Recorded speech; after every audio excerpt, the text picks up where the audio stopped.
తెలంగాణ రాష్ట్ర వ్యాప్తంగా Jubilee hills నియోజకవర్గం గురించే చర్చ. ఎవరు గెలుస్తారు, ఎవరు గెలవబోతున్నారు,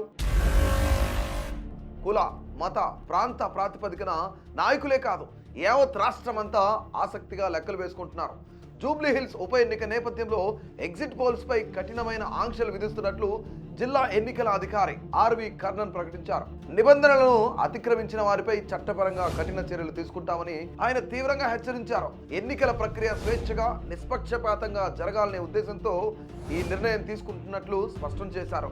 నవంబర్ 6వ తేదీ ఉదయం 7 గంటల నుంచి నవంబర్ 11వ తేదీ సాయంత్రం 6 గంటల 30 నిమిషాల వరకు ఎగ్జిట్ పోల్స్ కు సంబంధించిన ఎలాంటి సమాచారాన్ని ప్రచురించడం లేదా ప్రసారం చేయడం పూర్తిగా నిషేధిస్తున్నట్లు ఆర్వి కర్ణన్ తెలిపారు.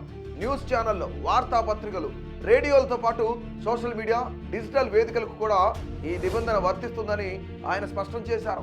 ఎన్నికల ఫలితాలను ప్రభావితం చేసే సర్వేలు, విశ్లేషణలు, అభిప్రాయ సేకరణ ఫలితాలను ఈ సమయాల్లో వెల్లడించకూడదని ఆదేశించారు.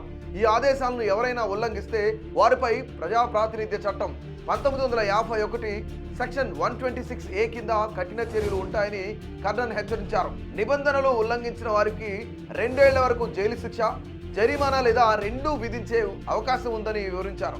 ఇదే చట్టంలోని సెక్షన్ 126(1)(b) ప్రకారం పోలింగ్ ముగియడానికి 48 గంటల ముందు నుంచి కూడా ఎన్నికలకు సంబంధించిన ఎలాంటి సర్వే ఫలితాలను ప్రచురించరాదని ఆయన గుర్తు చేశారు.